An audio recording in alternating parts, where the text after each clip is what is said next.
Get that black nurse away from me. I will not let her touch me. Richard Harrison's voice sliced through the intensive care unit, sharp enough to silence every conversation. The steady rhythm of heart monitors suddenly felt louder than breathing itself. Fluorescent lights reflected off polished floors while nurses froze mid-step, clipboards suspended in their hands. Naomi Brooks stood at the foot of the hospital bed, her gloved fingers still wrapped around a digital chart. She did not argue. She did not flinch. She simply lowered her eyes for one quiet second. Richard's cold blue stare never left her face.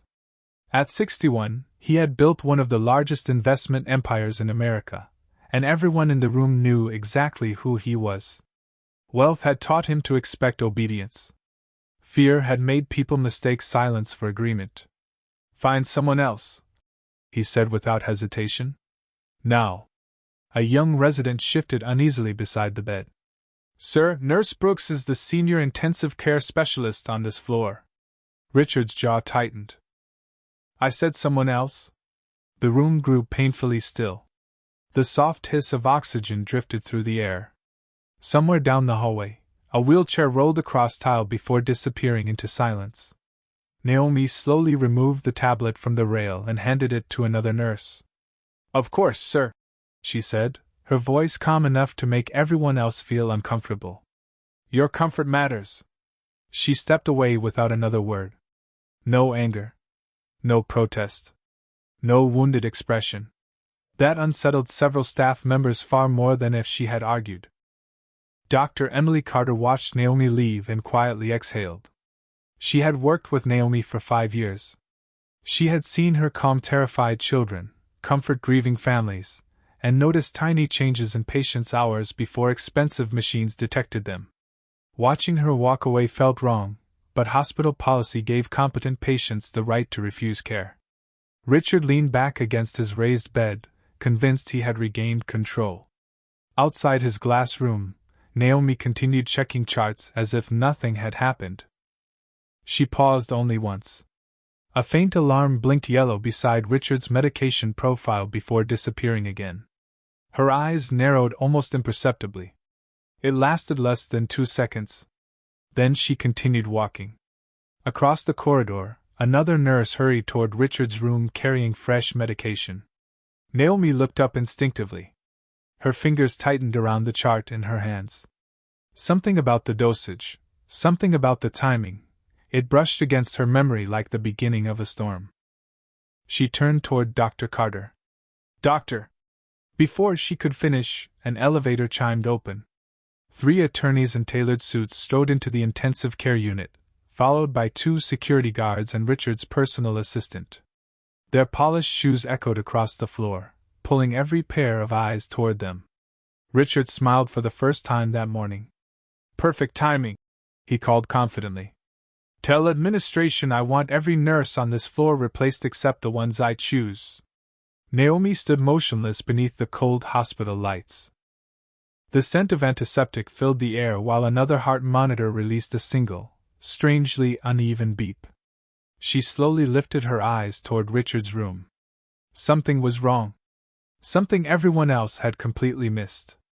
And within the next few minutes, the man who had just rejected her would be depending on the very hands he refused to trust. Naomi did not move.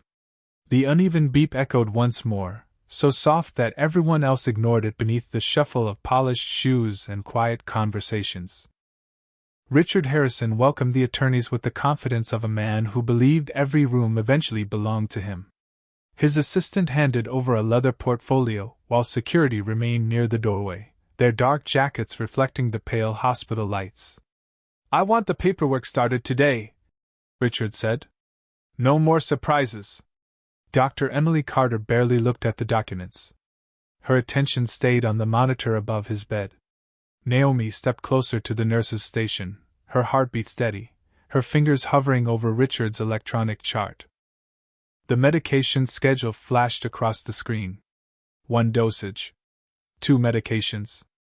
A recent lab result. Then her eyes stopped. A tiny warning icon blinked red before disappearing again. She inhaled slowly. Dr. Carter, Naomi said, keeping her voice low. His potassium level came back lower than expected. Emily frowned. The laboratory confirmed it. Naomi shook her head almost imperceptibly. Not with that medication combination. Emily glanced toward the monitor. Richard laughed with one of his attorneys, completely unaware that his heart rhythm had changed again. The steady green line hesitated for a fraction of a second before recovering. Barely noticeable. Barely real. Naomi felt the same instinct she had trusted for more than a decade. The instinct that had saved patients when charts looked perfect and machines insisted everything was normal. Another nurse approached Richard carrying the next scheduled medication. Naomi's eyes locked on the syringe. A cold sensation crept across her shoulders. "Wait!" she called. Every face turned toward her. Richard's smile vanished instantly. "I thought I made myself clear," he said sharply. "You are no longer assigned to my care." Naomi ignored the insult. Her attention never left the medication tray. "Please verify the latest laboratory values before administering that dose." The young nurse hesitated. One attorney rolled his eyes. Richard let out a frustrated breath. "This is exactly why I asked for someone else." Security exchanged uncertain glances but remained still. Emily reached for the tablet. Her fingers moved quickly across the lab results. Everything matched the report she had already seen. Or so she thought. Then a fresh notification appeared. The laboratory had automatically corrected 1 decimal point after rerunning the sample. Emily's expression changed. "Hold on," she whispered. The room became strangely quiet. Even Richard noticed the silence. Emily looked up slowly. "The corrected result just came in." The nurse lowered the syringe. Naomi said nothing. Richard folded his arms, unconvinced. "Is this another excuse?" Emily swallowed. "If he receives this medication now." She stopped before finishing the sentence. Richard searched her face for reassurance but found none. For the first time since arriving, uncertainty entered his eyes. The attorneys stopped speaking. One of them quietly closed the leather portfolio. Naomi remained exactly where she stood, calm, composed, almost invisible beneath the harsh white lights. She was not asking for recognition. She was asking for 30 more seconds. Emily immediately ordered a repeat electrocardiogram. Machines rolled into the room, rubber wheels humming across the polished floor. Adhesive leads were placed against Richard's chest while the printer began feeding out a thin strip of paper. Everyone stared as the black line traced across it. Emily's face drained of color. She looked from the printout to Naomi, then back to Richard. "Do not administer anything," she said firmly. "Not yet." Richard felt the confidence leave his voice. "What is happening?" Emily did not answer immediately. Her eyes remained fixed on the paper in her trembling hands. Then, almost under her breath, she spoke the words that froze every person in the intensive care unit. "She caught something the monitors still have not revealed." Dr. Emily Carter stared at the electrocardiogram strip, her fingers tightening around the paper until it crinkled. The fluorescent lights reflected across the stainless steel equipment, turning every polished surface cold and unforgiving. Richard Harrison searched the faces around him, waiting for someone to dismiss the concern, but no one spoke. The only sound came from the soft rhythm of the cardiac monitor and the distant squeak of a supply cart rolling down the hallway. "Explain it," Richard demanded, his voice still steady, though the confidence behind it had begun to fade. Emily looked toward Naomi. She noticed a pattern before the monitor could confirm it. Richard frowned. She guessed. Naomi met his eyes for the first time since he had rejected her. "No, sir. I recognized it." The room fell silent again. Emily carefully compared the corrected laboratory report with the medication order. 1 decimal point had been entered incorrectly during the first upload. The automated correction had arrived only moments before the next dose was scheduled. "If that medication had been given using the original report," Emily said quietly, "it could have caused a serious cardiac complication." One of the attorneys slowly lowered the folder he had been holding. Another glanced toward Richard without saying a word. Richard looked from Emily to Naomi, then back to the monitor, struggling to reconcile what he was hearing. You are telling me she caught this before your system did? Emily nodded once. Before any of us did. Richard's expression hardened again, refusing to surrender completely. Lucky timing, he muttered. Naomi remained calm. It was not luck. She stepped toward the nurse's station and enlarged several waveform recordings on the monitor. The rhythm changed here, then here. Her gloved finger paused over two nearly invisible irregularities. The machine treated them as isolated events. They were not isolated. Emily leaned closer, her eyes widening. You compared them with his electrolyte trend. Naomi nodded. His body was already telling us the laboratory value could not be correct. A respiratory therapist quietly whispered. How did she even see that? No one answered. Richard felt the room changing around him. The same staff members who had remained silent after his demand now looked toward Naomi whenever another question appeared. Their attention unsettled him more than any argument could have. His assistant stepped closer. Sir, perhaps we should postpone the legal meeting. Richard ignored him. Where did you learn to read rhythms like that? Naomi hesitated. For a brief moment, something deeply personal crossed her face. My father spent 27 years as a cardiac nurse, she answered softly. He taught me that patients speak long before machines do. You only have to listen. Richard looked away, uncomfortable with the answer. Before he could respond, another alarm echoed from the central monitoring station across the unit. Several screens flashed yellow at once. A technician hurried toward them carrying a fresh laboratory report, breathing harder than before. Dr. Carter, he called. The chemistry department reran the full panel. Emily accepted the printout, scanning the numbers one line at a time. Her expression shifted almost immediately. She looked back at Naomi with disbelief. Then she slowly turned toward Richard. The corrected potassium level was only the beginning, she said. There is another result here. And it explains why your condition has been getting worse for weeks. Richard felt the warmth drain from his face. What are you talking about? Emily did not answer. She simply handed the report to Naomi. Naomi read the final line, then lifted her eyes toward Richard, her calm expression suddenly shadowed by concern. Mr. Harrison, she said quietly, this is not the illness everyone believes you have. Richard Harrison stared at Naomi as though the room itself had shifted beneath him. The cold glow from the overhead lights reflected across the stainless steel rails of his hospital bed while the cardiac monitor continued its measured rhythm, each electronic tone sounding louder than the last. Around him, conversations dissolved into uneasy whispers. His attorneys remained near the window, no longer discussing contracts.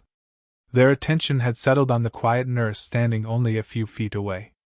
Richard tightened his grip on the blanket. What do you mean this is not my illness? He asked.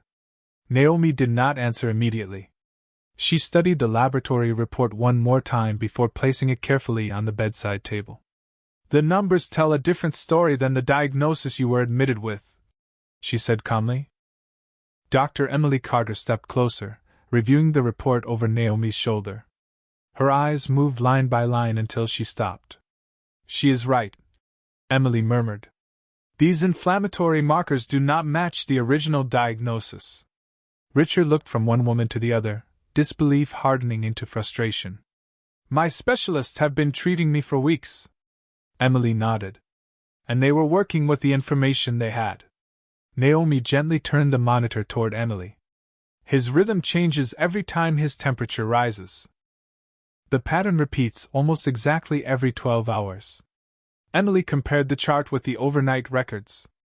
The similarity was unmistakable. How did none of us see this? She whispered. Across the room, one of the attorneys quietly pulled out his phone, then lowered it again as if realizing the moment demanded silence rather than documentation. Richard's breathing grew heavier. You are telling me everyone has been looking at the wrong problem? Naomi met his eyes with quiet honesty. I am saying we should stop assuming and start verifying. The words landed without accusation, yet they carried enough weight to silence the room once more. Emily immediately contacted the hospital laboratory for additional testing while another physician arrived carrying Richard's previous medical records from a different facility. Thick folders landed on the counter with a dull thud. Naomi flipped carefully through several pages before stopping at a report dated 6 months earlier. A tiny notation in the margin caught her attention. It had never been followed up. She handed the page to Emily. "This should have been investigated." Emily's expression changed instantly. This was overlooked.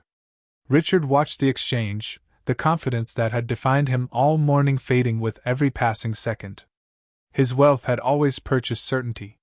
Now certainty seemed farther away than ever. Outside the glass walls of the intensive care unit, several hospital staff members slowed as they passed, sensing that something extraordinary was unfolding inside. Richard finally spoke again, his voice noticeably quieter. "If you are both correct, then what has been happening to me?" Naomi looked toward Emily before answering. "We do not know yet." She paused, her calm composure unchanged. "But now we are asking the right question." Before anyone could respond, the telephone at the nurse's station rang sharply through the unit. Emily answered, listening without interruption. The color slowly drained from her face. She lowered the receiver and turned toward Richard. "The outside laboratory has just confirmed the new results," she said softly. "Your previous diagnosis has been officially ruled out." Richard closed his eyes for a brief moment, absorbing the words. When he opened them again, he looked not at the physicians surrounding him, but at Naomi. For the first time since they met, there was no trace of dismissal in his expression, only uncertainty about what truth would come next. The confirmation from the outside laboratory settled over the intensive care unit like a winter frost. No one moved. The steady pulse of the cardiac monitor filled the silence, each electronic tone echoing against polished steel cabinets and glass walls. Richard Harrison looked around the room, searching for someone to restore the certainty he had carried into the hospital. No one did. His attorney stood quietly near the window, exchanging uneasy glances instead of legal advice. Dr. Emily Carter closed the laboratory report with slow, careful hands. "We need to stop every treatment based on the previous diagnosis," she said. The words landed heavily. Richard's expression tightened. "You are telling me weeks of treatment may have been based on the wrong assumption?" Emily answered honestly. "That is what the evidence suggests." A murmur spread through the hallway as several physicians arrived after hearing about the revised results. Their white coats caught the harsh overhead lights, and the polished floor reflected every hurried step. One senior consultant picked up Richard's chart and frowned the moment he noticed Naomi standing beside the nurse's station. "Who made this recommendation?" he asked. Emily gestured toward Naomi. The consultant's eyebrows lifted. "A nurse?" His voice carried just enough disbelief for everyone nearby to hear. Richard lowered his gaze. Hours earlier, that answer would have satisfied him. Now it only deepened the uncertainty settling over the room. The consultant reviewed the records, flipping pages faster with every passing second.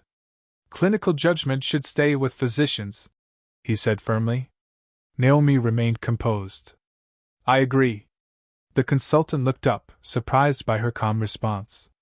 Naomi continued, "That is why I asked for verification instead of conclusions." For a moment, no one replied. Emily quietly placed the new laboratory report beside the original chart. "She never asked us to trust her opinion," Emily said. "She asked us to recheck the facts." The distinction changed the room. Several staff members exchanged thoughtful looks. Richard listened without speaking. Confidence had always come easily to him. Admitting uncertainty never had. Another physician entered carrying Richard's older imaging studies retrieved from a regional medical center. "These just arrived," he said. Emily and the consultant examined them together.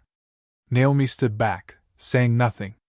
She watched their expressions instead of the images. The consultant suddenly leaned closer to the screen. "Wait." He enlarged one section, then another. Emily's eyes widened. That finding was already there months ago. Richard's heartbeat quickened. What finding? Neither physician answered immediately. They continued comparing reports from different dates, page after page, until the consultant slowly lowered his glasses. The certainty in his posture had disappeared. He turned toward Naomi with quiet respect. You noticed the pattern before we connected the history. Naomi gave a small nod. The numbers kept pointing in the same direction. Richard closed his eyes briefly. The room that had once revolved around his authority now revolved around evidence he had nearly ignored because of prejudice. He looked toward Naomi, but before he could speak, the consultant received a secure message on his tablet. He read it once, then a second time, his face growing unexpectedly pale. Emily noticed immediately. What is it? The consultant looked first at Richard, then at Naomi. His answer came almost in a whisper. The specialist downtown has reviewed everything. He paused, struggling to find the right words. He believes this condition is far more advanced than anyone realized, and there is only one reason we discovered it before it was too late. The specialist's words lingered in the air long after the call had ended. No one spoke.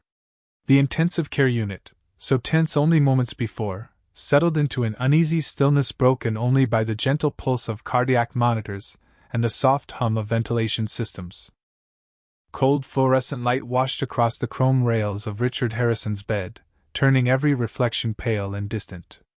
Richard stared at the ceiling, listening to his own breathing as though it belonged to someone else. For the first time in years, there was no boardroom to control, no negotiation to dominate, no check large enough to erase uncertainty. Across the room, Naomi Brooks quietly organized the updated reports with steady hands. She neither celebrated nor defended herself. Her composure unsettled everyone far more than triumph ever could have.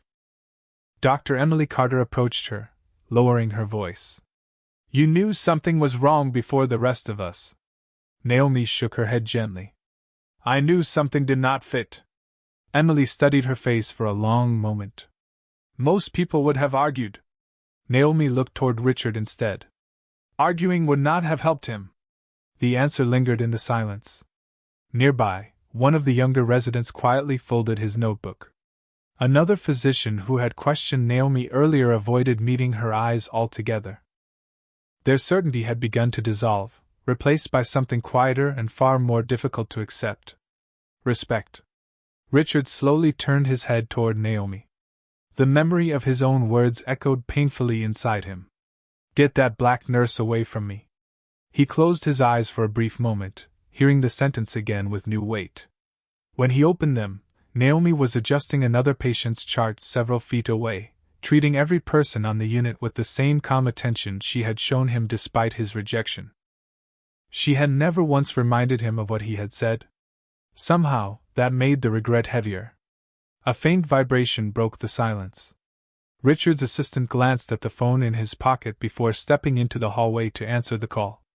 Through the glass walls, his expression changed from routine professionalism to visible concern. He looked back toward Richard's room more than once before ending the conversation. Emily noticed immediately. Is everything all right? The assistant hesitated before speaking. The board of directors has been informed about the revised diagnosis. They are postponing tomorrow's investor meeting. Richard remained motionless. That meeting represented months of negotiations, billions of dollars in pending agreements, and the public image he had spent decades building. Yet none of it seemed as immediate as the uncertainty surrounding his health. The assistant lowered his voice even further. Several board members are already asking whether they were given accurate information about your condition. Richard slowly looked away toward the hospital window, where evening sunlight was fading behind gray clouds. The city beyond the glass continued moving as though nothing had changed. Inside the room, everything had. Emily reviewed the latest reports once more before placing them into Richard's chart. Additional testing has already been ordered, she said quietly. We should have clearer answers soon. Naomi nodded but did not appear relieved. Emily noticed. You still think something is missing? Naomi's eyes rested on a single page near the bottom of the file. There is one result we still do not have. Emily followed her gaze. The specialized pathology review? Naomi answered with a barely visible nod. If that report confirms what I am worried about, then today was only the beginning. Emily's expression grew solemn. Outside the room, the evening shift began arriving, their footsteps soft against the polished floor. Inside, every monitor continued its quiet rhythm. Richard watched Naomi from across the room, no longer seeing the nurse he had dismissed, but the one person whose calm had never depended on status or recognition. Then a laboratory courier appeared at the entrance carrying a sealed envelope marked with bright red lettering. Emily accepted it without a word. She looked at the label, drew a slow breath, and paused before breaking the seal. Emily Carter held the sealed pathology envelope for a long moment before opening it. Every sound inside the intensive care unit seemed to fade into the quiet pulse of Richard Harrison's heart monitor. The fluorescent lights reflected across the polished metal rails surrounding his bed, casting pale bands of light over faces that had grown unusually still. Richard watched Emily's eyes move down the page. He searched for reassurance, but found only concentration. Across the room, Naomi Brooks remained beside the nurse's station, her hands folded calmly in front of her. She did not move closer. She did not interrupt. She simply waited. Emily finally looked up. The pathology team confirmed it, she said. This is not the condition listed in your original records. A long silence settled over the room. Richard swallowed hard. Then what is it? Emily drew a measured breath. It is a rare inflammatory disorder that often imitates more common cardiac illnesses in its early stages. The treatments overlap at first, but eventually they must change completely. Richard lowered his gaze toward the blanket resting across his lap. Weeks of certainty disappeared in a single sentence. The senior consultant accepted the report and slowly nodded. That explains every contradiction we have been struggling to reconcile. He turned toward Naomi. You noticed the inconsistencies before any of us connected them. Naomi answered quietly. I noticed that the patient kept telling us a different story than the paperwork. The consultant smiled faintly, more humbled than impressed. That is the difference. Several physicians who had questioned Naomi earlier exchanged uncomfortable glances. None of them spoke. Their earlier confidence now felt strangely distant. Richard's attorneys stood near the window, silent witnesses to a moment none of them had expected. Richard looked directly at Naomi. You stayed. She met his eyes. You were still my patient. Those 5 words carried more weight than any accusation could have. Richard's shoulders dropped slightly. For the first time since entering the hospital, the authority that had defined him gave way to something more human. After everything I said. His voice faded before he finished. Naomi offered no lecture and no reminder of the insults. People deserve their best care on their hardest days, she replied. Emily quietly closed the report and placed it into Richard's chart. Around the room, several members of the staff instinctively looked toward Naomi whenever another clinical question arose. The shift happened without announcement. It was visible only in small gestures, a resident waiting for her opinion before speaking, a respiratory therapist stepping aside to give her a clearer view of the monitor, the senior consultant listening instead of interrupting. Respect arrived quietly. Richard noticed every one of those moments. His assistant returned from the hallway carrying a folder that had been delivered by courier. This came from corporate headquarters, he said. Richard accepted it absently, still watching Naomi. Inside was a draft statement prepared for investors about his medical leave. He read only the first paragraph before closing it again. None of the carefully chosen business language mattered as much as the realization forming inside him. He had measured people by status when he should have measured them by character. Emily approached Naomi one final time. There is something I still do not understand, she admitted. What made you question the diagnosis before anyone else? Naomi hesitated, then reached into the pocket of her scrub top and removed a small, worn notebook with softened corners. My father carried this through every shift for 27 years, she said. He wrote down the cases that taught him never to ignore what the patient was quietly telling him. Emily gently turned the first page. Tucked inside was a faded photograph of a younger Naomi standing beside an older black man in a nurse's uniform, both smiling outside the very same hospital decades earlier. Emily looked from the photograph to Naomi, suddenly realizing that this story had begun long before Richard Harrison ever walked through the hospital doors. Richard saw the photograph as well, and the expression on his face changed in a way no one in the room had seen before. The faded photograph rested in Richard Harrison's trembling hands. The fluorescent lights above reflected across its worn surface, revealing a younger Naomi standing proudly beside her father in a neatly pressed nursing uniform. The same hospital entrance stood behind them, unchanged except for the passing years. The room remained silent except for the soft rhythm of the cardiac monitor and the quiet hum of the ventilation system. Richard looked from the photograph to Naomi, then back again, as though trying to reconcile the woman before him with the assumptions he had made only hours earlier. "Your father worked here?" he asked, his voice quieter than anyone had ever heard it. Naomi nodded once. "Almost 3 decades."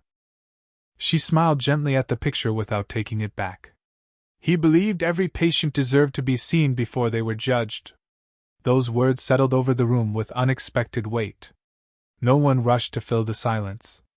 Dr. Emily Carter lowered her eyes for a moment before looking at Naomi with unmistakable respect. "He raised an extraordinary nurse," she said. Naomi answered with a small shake of her head. "He raised me to keep learning." The humility in her response seemed to affect everyone more deeply than any celebration could have. The senior consultant quietly removed his identification badge from around his neck and slipped it into his coat pocket, no longer interested in titles or hierarchy. Several younger residents exchanged thoughtful glances, realizing they had witnessed a lesson no textbook could have taught. Richard's attorney stood motionless near the window. Their legal documents now felt strangely insignificant compared with the human story unfolding before them. Richard slowly placed the photograph on the bedside table with careful hands, treating it as though it were something precious. His eyes remained fixed on Naomi. "I judged you before I knew a single thing about you." Naomi met his gaze with calm dignity. "You were afraid," she replied. Richard lowered his head. "No." His voice almost disappeared. "I was wrong." The admission hung in the air. It was simple. Honest. There was no excuse hidden inside it. Emily quietly looked away, giving him the dignity of that moment. A nurse walking past the glass wall paused briefly, noticing the unusual stillness inside the room. She glanced toward Naomi, then offered the smallest nod before continuing down the corridor. Others did the same. No applause. No dramatic reaction. Just quiet acknowledgement. Respect had spread through the unit almost unnoticed. Richard's assistant stepped closer to the bed. "Sir, the board members are waiting for your decision about the investor statement." Richard looked at the folder, then gently closed it without reading another page. "It can wait." The assistant blinked, surprised. Business had always come first. Until now. Richard turned back toward Naomi. "Would you sit for a moment?" She hesitated, then pulled a chair closer to the bedside. Neither of them spoke immediately. The silence no longer felt uncomfortable. It felt earned. Richard stared at the photograph again. "My mother was a nurse," he said quietly. "I have not spoken about her in years." Naomi listened without interrupting. "She used to tell me that courage was usually quiet." He looked up, his eyes carrying the weight of regret. "Somewhere along the way, I stopped listening." Naomi folded her hands in her lap. "People can start listening again." Emily watched the exchange from across the room, realizing that the greatest change taking place was not in Richard's diagnosis but in his heart. Outside, the evening light softened against the hospital windows, replacing the harsh reflections with a warmer glow. Inside, the monitors continued their steady rhythm, no longer sounding urgent but reassuring. Just as the room began to breathe a little easier, a transport orderly arrived carrying a sealed envelope addressed personally to Richard. "This was delivered from your corporate office," he said. Richard opened it slowly. His expression changed almost immediately. He looked toward Naomi, then back at the letter, saying nothing at all. Emily noticed the color leave his face. Whatever he had just read was not about his health. It was something waiting for him beyond the hospital walls. Richard Harrison lowered the letter onto the blanket without another word. The last rays of evening slipped through the hospital windows, washing the room in a softer light that replaced the harsh glare of the fluorescent fixtures. The monitors beside his bed continued their quiet rhythm, no longer sounding urgent, only steady, almost peaceful. Around him, the physicians, attorneys, and nurses remained still, sensing that something more important than business had just come to an end. Richard looked at Naomi Brooks, and for the first time since she had entered his room, there was nothing left to defend. No pride. No authority. No distance. Only honesty. "The board accepted my medical leave," he said quietly. "They also asked whether I wanted a public statement explaining what happened here." Naomi listened without interrupting.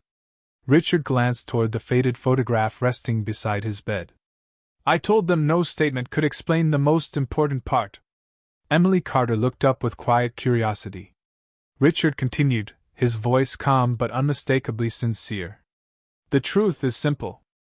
I judged the person who ended up protecting my life." The words settled gently through the room. No one applauded. No one looked away. They simply allowed the moment to exist. Richard slowly turned toward the senior consultant. "I have one request." The physician nodded. "I would like Nurse Brooks to remain on my care team, if she is willing." Every eye shifted toward Naomi. She stood exactly as she had throughout the entire day, shoulders relaxed, hands folded, her expression unchanged by praise just as it had been unchanged by rejection. She considered the request for only a moment before giving a small nod. "I will continue caring for my patient," she answered. "That is my job." Richard smiled faintly, though regret still lingered behind his eyes. "It is much more than a job." Emily quietly placed the photograph back into Naomi's notebook. "Your father would be proud," she said. Naomi accepted the notebook with both hands.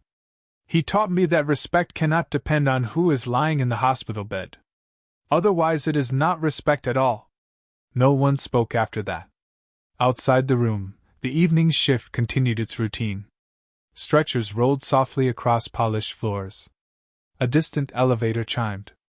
Somewhere down the hallway, a child laughed before disappearing around a corner.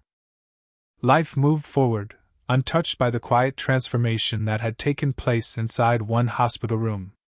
The following morning, sunlight poured through the eastern windows, replacing the cold reflections of the previous night with warm gold across the metal rails and white blankets.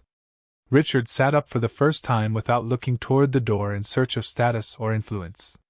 Instead, he looked toward the nurse's station, where Naomi was calmly reviewing another patient's chart before beginning her rounds. She treated every name on the schedule with the same careful attention. There was nothing special about the way she approached Richard's room. That was precisely what made it extraordinary. As she entered, Richard stood slowly beside the bed. Before she could speak, he extended his hand. "Good morning, Nurse Brooks." She shook it with a quiet smile. "Good morning, Mr. Harrison."